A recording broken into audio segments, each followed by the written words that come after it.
నమస్తే రమగారు. నమస్తే జయ. రమగారు, మనకి మాఘమాసం వచ్చేస్తుంది. మాఘమాసం యొక్క విశిష్టత, మనం పాటించాల్సిన నియమాలు, అవలంబించాల్సిన విధి విధానాలు చాలా మాట్లాడుకుంటాం కదా ఒకసారి. మాఘమాసం సౌరమాసంగా చెప్తారు. అవును. కార్తీక స్నానాలు ఎట్లా విశేషమో మాఘ స్నానం కూడా అలాగే విశేషం. ఇది మరీ తెల్లవారుజామున చేయక్కర్లా. జస్ట్ సూర్యుడు వస్తుండగా స్నానం చేసి వచ్చేయాలి బయటికి. సూర్యోదయానికి ఒక్క నిమిషం ముందు. మనం మాఘ పురాణం కూడా చేసాం ఇదివరకు. అవును. ఈ మాఘంలో ఒకటి స్నానము, సూర్యారాధన, పురాణ శ్రవణము చాలా విశేషాన్ని సంతరించుకుని ఉంటాయి. ఎట్లా కార్తీకంలో తెల్లవారుజామున చేసామో ఇప్పుడు కూడా అంతే. ఇది చన్నీళ్ళే చేయాలి, వాపి కూప తటాకాదుల్లోనే చేయాలన్న నియమం పెద్దగా చెప్పరు. ఉండేదేమో పూర్వం, అట్లా చెప్పరు. ఎలాగోలాగా స్నానం చేయటం. స్నానం చేసి ఉదయిస్తున్న సూర్యబింబానికి ఎదురుగుండా నుంచుని దండం పెట్టుకోండి. ఓకే. సూర్యుడికి రోజు అర్ఘ్యం ఇవ్వటం. ఎర్రటి మన రాగి పాత్ర శుభ్రంగా తోమి ఎర్రగా తలతళ్ళాడుతూ ఉండాలి, అందులో మకిలి అవి ఉండకూడదు. ఆ పాత్రతో కాస్త నీళ్లు తీసుకుని దాంట్లో కాస్త ఎర్రని పువ్వులు, ఎర్రటి అక్షింతలు, ఒక్క పువ్వు వేసినా చాలు. చిట్టి చిట్టి గన్నేరు పూలు అవి వస్తాయా, ఎర్రటి పూలు ఒక పువ్వు, 4 ఎర్రటి అక్షతలు వేసి సూర్యుడికి చూపించి నీరు మీద వదిలిపెట్టాలి. మీరు ఏదైనా నదుల్లోనూ అక్కడ స్నానం చేస్తే నదిలో ఎంచి మనం సూర్యుడికి అర్ఘ్యం ఇచ్చి నమస్కారం చేసుకోవచ్చు. అయితే ఇదే దీంతో పాటుగా ఈ మాఘంలో వచ్చేటువంటి 4 ఆదివారాలని ప్రత్యేకంగా మాఘపాదివారాల్లో సూర్యుడికి పాలు పొంగించి పరమాన్నం వండి నివేదన చేస్తాం. ఇది చాలా మంచిది. ఆదిత్య హృదయం చదువుకోండి. నెల రోజులు ఆరోగ్యానికి చాలా మంచిది. సాధారణ వాక్యం మనకి ఏం చెప్తారు, ఒక ఏమనాలి, మహావాక్యాలలో ఆరోగ్యం భాస్కరాదిచ్చేత్ అంటారు.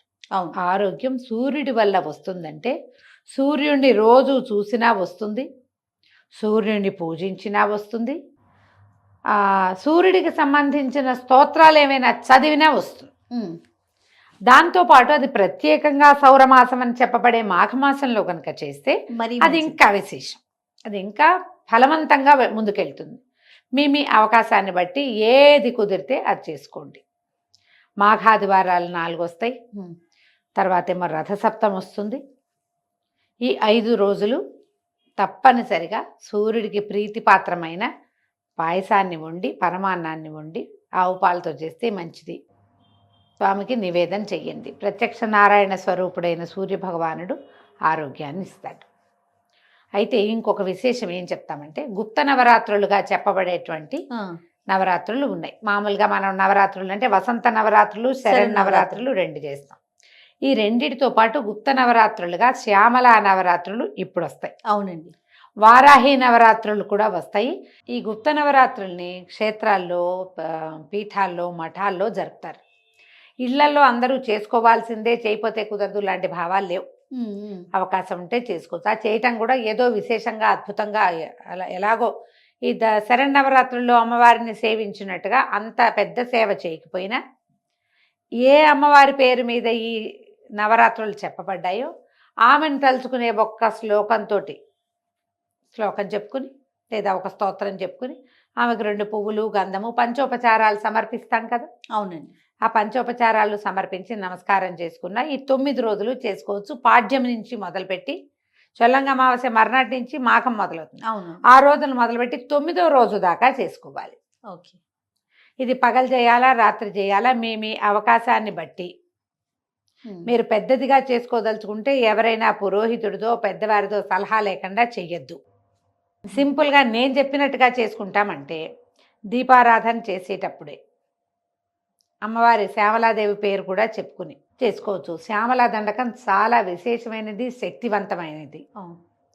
విద్య, ఉద్యోగము ఈ రెండిటికి అత్యద్భుతమైన ఫలితాన్ని ఇస్తుంది శ్యామల. ఆమె మంత్రాధిష్టాన దేవతగాను కనపడుతుంది మనకి. అంత పెద్ద పెద్ద వాటికి వెళ్ళొద్దు, సింపుల్గా చేసుకోండి. శ్యామల దండకం చదువుకోవచ్చు. శ్యామల స్తోత్రం అని ఒక చిన్న స్తోత్రం కనపడుతుంది, అవకాశం ఉంటే అదైనా చదువుకోండి. ఒట్టిగా మాణిక్య వీణాం ఉపలాలయంతి మదాల సామంజుల వాగ్విలాసం మాహేంద్ర జ్యుతి కోమలాంగి మాతంగ కన్యాం మనసా స్మరామి చాలు, అంతే. ఇదైనా సరిపోతుంది. మీరు దండకం చదువుకోగలిగి మీకు నోరు తిరిగితే తప్పులు చదవకుండా దయచేసి ఆ తప్పులన్నిటినీ నేను ఇంత బాగా చదువుతున్నాను అని ప్రజలందరికీ వినిపించకుండా మీ తప్పులు మీరే చదువుకోండమ్మా, తప్పులు సవరించుకుని చదువుకునే ప్రయత్నం చేసి అమ్మకి ఏదైనా విశేషమైన నివేదన చేసి పెట్టి, పెద్దదిగా చేస్తే, సింపుల్గా చేస్తే శ్యామలకి ఆకుపచ్చని పళ్ళు నివేదన చేస్తే మంచిది. జామకాయలు ఆకుపచ్చగా ఉండే జామకాయ నివేదన చేయొచ్చు. ఏదైనా పొలగం చేసి పెడతాము, పెసరపప్పు వడపప్పు పానకం చేసి పెడతాము, చేయండి. ఆకుపచ్చటి కాయలు, రేగుకాయలు పెద్ద పెద్ద రేగుకాయలు వస్తాయి, అలాంటివి కూడా పెట్టచ్చు. ఆకుపచ్చటి అరటిపళ్ళు కనపడతాయి, అవైనా పెట్టుకోవచ్చు. మీ ఓపిక. పచ్చవి రోజు ఆకుపచ్చటి కాయ జామకాయలు కనుక పెట్టుకుంటే చక్కగా వెళ్ళిపోతుంది. అవకాశం ఉంటే ఈ 9 రోజులు అది జరుపుకోండి. ఈ 9 రోజులు జరిపినా జరపకపోయినా మాఘంలో వచ్చేటువంటి 4 ఆదివారాలని, రథసప్తమిని సూర్యారాధనకి అంకితం చేసుకోండి. ఈ ఆదివారాలు, మాఘాదివారాలలో బ్రహ్మచర్యం పాటించాలి. మీరు పాలు పొంగించేటట్టయితే నూనెతోటి వండుకోవద్దు, నూనె పదార్థాలు ఏవీ తినద్దు, మాంసాహార భక్షణ కుదరదు. ఇతరత్ర ఆదివారం పార్టీ కదా, పొద్దున్న పూజ చేసుకుని సాయంత్రం పార్టీకి వెళ్దాం, కుదరదు, చేయబోకండి. మీరు గనక ఆదివారం నాడు నేతితోటి వంట చేసుకుని బ్రహ్మచర్యం అవలంబించి చక్కగా పూజ గనక చేసుకుంటే ఆరోగ్యానికి మంచిది. పొద్దున్నే పాలు పొంగించటము, ఎండెక్కిపోకూడదు. తెల్లవారే సూర్యోదయం అవుతుంటుంది, పాయసం వండుతారు.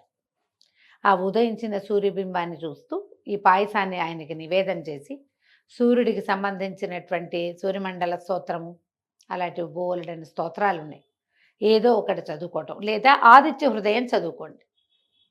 ఆదిత్య హృదయం కూడా అద్భుతమైన ఫలితాన్ని ఇస్తుంది. చదువుకుని నివేదన చేసుకుని పగలు భోజనం చేసి సాయంకాలం కొద్దిగా తక్కువ ఫలహారం చేస్తే మంచిది. దాంట్లో క్లియర్గా చెప్తారు, స్త్రీ తైల మధు మాంసాని అని. బ్రహ్మచర్యం చేయాలి, నూనె వస్తువులు తినకూడదు, మధువు మాంసము ముట్టుకోకూడదు. మీ అవకాశాన్ని బట్టి 4 వారాలు రథసప్తమి అంటే 5 రోజులు చేస్తారా, లేకపోతే ఒక్కరోజే చేసుకుంటారా? మీరు ఏ రోజు పాలు పొంగించి సూర్యుడికి నివేదన చేస్తారో మీకు ఒక్కరికి కాదు, మీ ఇంటిల్లిపాదికి ఇదే సూత్రం. అప్పుడే ఆరోగ్యానికి మేలు జరుగుతుంది.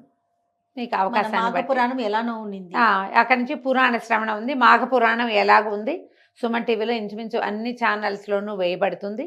ఏ సమయంలో కుదిరితే ఆ సమయంలో మాఘ పురాణం వినండి. పురాణ శ్రవణం చేస్తే మరీ మంచిది. నెల రోజులు ఆదిత్య హృదయం చదవటము, సూర్యుడికి పొద్దున్నే లేచి దండం పెట్టుకోవటము, పురాణం వింటము. పొద్దున్న లేచి దండం అంటే స్నానం చేసి కదా దండం పెట్టుకోవాలి. ఈ నియమాన్ని పాటిస్తే ఆరోగ్యం బాగుంటుంది. తప్పకుండా. నమస్తే. నమస్తే.